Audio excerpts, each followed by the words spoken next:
म्हणतात ना की ज्या घरात विचार आहे किंवा ज्या नवरा बायकोचा विचार आहे तिथे प्रगती झाल्याशिवाय राहत नाही, ही गोष्ट मात्र खरी आहे बरं का. तर काही वर्षांपूर्वी ना म्हणजे माझा अनुभव आहे तो मी सगळ्यांना आज सांगावासा वाटला म्हणून हा व्हिडिओ बनवते. तर काही वर्षांपूर्वी आमच्या घरात असं कंडिशन होतं की आमच्याकडे पैसे यायचे पण जातात कुठं हेच कळत नव्हतं. तसे खूप काही शॉप वगैरे हाऊस माऊस म्हणजे असं काही नव्हतं आमचं की फिरायला जातो, जास्त बाहेर खायला जातो किंवा काही आहे बाबा दुसरे पण काही व्यसन आहे कोणाला घरात, असं पण काही नव्हतं. अगदी व्यवस्थित होतं आमचं सगळं खर्च वगैरे. तरी पण समजत नव्हतं की आपले पैसे जातात कुठं, सेव्हिंग होत नाही किंवा काही मोठं काम पण होत नाही, येतं कुठं जातं कुठं हेच कळत नव्हतं. आणि आजकाल बऱ्याच लोकांचं असं चालू आहे, म्हणजे येतात इन्कम आहे त्यांचं पण त्यांचं जातात कुठल्या दिशेने तेच त्यांना माहिती नसतं. आणि हे माहिती असणं गरजेचं आहे, म्हणूनच मी आजचा हा व्हिडिओ बनवत आहे. तर मी अमृता, आपल्या अमृता वारी व्लॉगमध्ये सगळ्यांचं वेलकम करते. आणि आमच्यासोबत जे व्हायचं त्याच्यानंतर आम्ही काय केलं जेणेकरून आमची चांगली सेव्हिंग पण व्हायला लागली, मोठी मोठी कामं पण झाली आणि आजच्या तारखेला आम्हाला खूप सेफ फील होतं. म्हणजे ठीकठाक चालू आहे आता 2-4-3 वर्ष तर आमचं एकदम व्यवस्थित चालू आहे. तर त्याच्यासाठी आम्ही काय केलं ते मी तुमच्यासोबत शेअर करते. तर सुरुवातीला असंच व्हायचं आमच्यासोबत पण, पैसे आले कुठं गेले कुठे कळत नव्हतं. आणि आता तर ऑनलाईन सगळं पेमेंट, फोन पे, पेटीएम ते सगळं, आणि त्याच्यामुळे अजिबात पैशाचा अंत लागत नाही. आणि नंतर कधी हिस्ट्री ओपन करून बघितली तर आपल्या लक्षात पण येत नव्हतं की हे पेमेंट आपण कुठं केलं, ते पेमेंट 1500 कुठं केलं हे पण लक्षात येत नाही.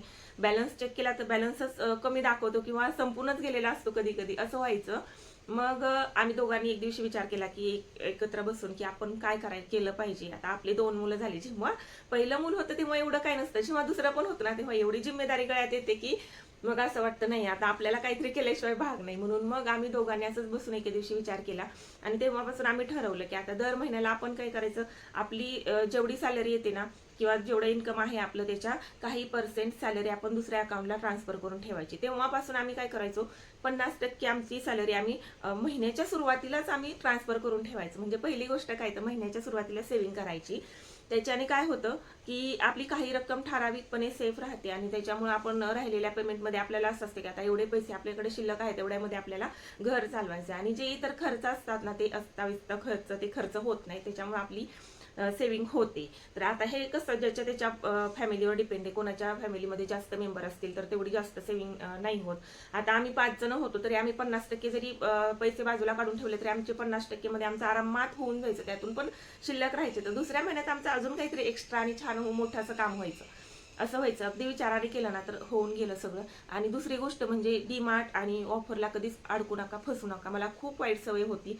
आता बघा ना बरेचसे एक्झिबिशन वगैरे येत राहतात. अंकलेश्वरमध्ये खूप एक्झिबिशन यायचे आणि एक्झिबिशनमध्ये कसं गेलं की गेटमध्ये आपला व्हॉट्सअप नंबर नोट करून घेतात आणि मग आपल्या व्हॉट्सअपला सेकंड टाइम ते येतात ना तेव्हा मेसेज येतो की डिअर सर मॅम, इथे आमचं एक्झिबिशन या तारखेला येणार आहे, हे समर स्पेशल असणार आहे, विंटर स्पेशल असणार आहे किंवा नवरात्री दिवाळी स्पेशल असणार आहे, तर तुम्ही इथं व्हिजिट करा. आणि आपल्याला वाटतं चला नवीन काहीतरी बघायला भेटेल आणि वेगळं काहीतरी कलेक्शन असेल तर जाऊ बघून यायला काय हरकत आहे, असं म्हणून आपण निघतो. आपल्याला काही घ्यायचं नसतं काही नसतं तरी पण 2000, 4000, 5000ची खरेदी तिथं होतेच होते. त्या वस्तूंचा वापर होतो कधी, नाही पण होत कधी, तरी पण असं होतं. आणि ऑफर म्हटलं की माणसाला वाटतं चला स्वस्तात ते घेऊन ठेवू, पुढे जाऊन काम येईल. काम येतं की येतं, कधी येत पण नाही, असं होतं. मग अशा वेळेस ना जेव्हा गरज आहे तेव्हा 50 रुपये जास्त देऊन खरेदी केलेली परवडते. ऑफरच्या चक्करमध्ये 2-4 हजार कुठं निघून जातात ना ते कळत नाही. मग तेव्हापासून मी ऑफर म्हटलं की डायरेक्ट स्किप करते किंवा पुढेच निघून जाते, अजिबात ऑफरकडे बघत नाही. जेव्हा गरज आहे तेव्हा ज्या त्या गोष्टी घेतल्या जातील. एक्झिबिशन जाणं मी बंद केलं. हा, दिवाळीमध्ये एक्झिबिशनला जाते, दिवाळी आणि नवरात्री जाते, कारण तिथे जर आपल्याला गरज असते काही गोष्टींची, दिवे असतात, रांगोळी असते, तर तिथं वेगळं काय बघायला भेटतं. किंवा नवरात्रीमध्ये काहीतरी स्पेशल ज्वेलरी वगैरे असतं, पाहिजे असतं तर घेते. थोडंसं स्वतःवर कंट्रोल करायला पण आलं पाहिजे आणि ते मला आता यायला लागलेलं आहे. आणि तिसरी गोष्ट म्हणजे शॉपिंग मॉलमध्ये आणि डीमार्टमध्ये जाणं टाळा. डीमार्टमध्ये गेल्याने इतका प्रचंड खर्च होतो ना की खूप खर्च होतो. आपल्याला घ्यायच्या 4 गोष्टी असतात, आपण 10 गोष्टी घेऊन येतो, असं होतं. म्हणून म्हणजे डीमार्टला आम्ही तर तुम्हाला सांगू का, डीमार्टमध्ये फक्त दिवाळीला जातो. आता डीमार्टमध्ये जाणंच बंद केले. आणि असं पण डीमार्टचं ना प्रोडक्शन वेगळं असतं, तिथं गेट 1 बाय 1 ऑफर देतात, पण त्यांचं ते प्रोडक्शन वेगळं असतं, त्यांची क्वालिटी तेवढी नसते, म्हणून त्यांना ते परवडतं गेट 1 बाय 1 आणि आपण तिथे फसतो. मग त्याच्यापेक्षा ना काही गोष्टी तिथून नाही घेतलेल्या परवडतात. हां, दिवाळीमध्ये वगैरे काही कलेक्शन बघायला भेटते, वर्षातून एकदा दोनदा, गोष्ट वेगळी आहे. नेहमी जाणं गरजेचं नाहीये आणि परवडत पण नाही, ते खूप खर्च होऊन जातो. शॉपिंग मॉलमध्ये पण आपण जातो, तिथे सगळं काही बघायला भेटतं आणि आपण तिथून विनाकारण काही ना काही शॉपिंग करूनच येतो. त्याच्यामुळे काही शॉपिंग मॉलमध्ये सुद्धा कधी जाऊ नये, मला तरी असं वाटतं.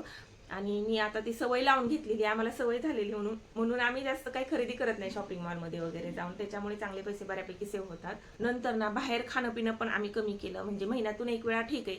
अगोदर मम्मी पप्पा आमच्या गावाला शिफ्ट झाले होते ना, तेव्हा आम्ही काय करायचो, चला मुलं लहान लहान होती, कंटाळा आला, चला आज बाहेरच जाऊया, बाहेरूनच मागूया, पण तिथं पण भरपूर पैसे खर्च होतात. बाहेर जेवायला गेलं तर एक भाजी 300 रुपयाची येते, तर 300 रुपयामध्ये जर सामान आणून आपण घरी बनवलं तर अख्खं घरबार खातं. एका भाजीत कधीच जेवण होत नाही, 2 ते 3 भाज्या घ्याव्याच लागतात, कमीत कमी 2 तरी, असं होतं. आणि हा खर्च आपल्याला दिसत नाही, आपल्याला वाटतं एवढा काय विचार करायचा, पण विचार केला आणि थोडं व्यवस्थितपणे आपण पण प्रयत्न केला किंवा प्लॅनिंग केलं ना, तर खरंच खूप काही होतं. माझा अनुभव आहे हा. त्याच्यानंतर अजून एक गोष्ट मला कळाली, की जे म्हणतात ना, थेंबे थेंबे तळे साठे, हे मात्र खरं आहे बरं का. आता बघा, लहान मुलांना गल्ले आपण देतो आणि गल्ल्यात पैसे टाकायला होतो, ती पोरं तर काही गल्ल्यात पैसे टाकत नाहीत आणि त्यांना काढायची खूप घाई असते, पण मग मोठी माणसं सुद्धा हे करू शकतात बरं का. आता माझ्याच बाबतीत काय झालं होतं ना, एक मोठा असा गल्ला होता आणि आता सगळ्यांकडे सुट्टे पैसे असतात, म्हणजे आमच्या फ्रीजवर नेहमी सुट्टे पैसे असतात, कोणाचे पण सुट्टे 10 रुपये 20 रुपये 50 रुपये राहिली की फ्रीजवर ठेवून द्यायची सवय आहे. कपडे धुताना बऱ्याच वेळा पैसे 50 रुपये 20 रुपये 30 रुपये 100 रुपये सापडूनच जातात आणि आता ते वरचे सुट्टे पैसे वरती ठेवले की खर्च होऊन जातात. मला एक छान सवय लागली होती की सुट्टे पैसे दिसले की त्या गल्ल्यामध्ये टाकायचे. असं करून करून करून एक वर्षात तो गल्ला पूर्ण भरून गेला आणि मग मी तो ओपन केला. त्यातमध्ये मला एकदम 16-17 हजार रुपये निघले. आता बघा, 10-20 आपल्याला असं दिसत नाही आणि आपण विचार करायला गेलो तर वाटतं की 10-20 म्हणजे काय, एवढा पण काय विचार करायचा, पण त्याच 10-20ने मला एकदम 17-18 हजार रुपये आले. त्यातमध्ये 2-3 हजार रुपये अजून मी वरून टाकले आणि 20 हजाराचं त्यावेळेस मी एक सोन्याची वस्तू घेतली. तेव्हा सोनं थोडंसं कमी होतं आणि असं म्हणजे माझं एक होऊन गेलं की मला काहीतरी हवं होतं आणि मी ते घेतलं, मोठं काम होऊन गेलं. आणि किंवा मोठी सेव्हिंग पण होऊ शकते तशी तेव्हापासून. मग आणि आपले सुट्टे पैसे माझं बघून बघून पोरांना पण सवय लागली त्यातमध्ये टाकायची. असं होतं की थोडे थोडे करून पण भरपूर पैसे जमा होतात आणि आता अगदी छान चालू आहे आमचं.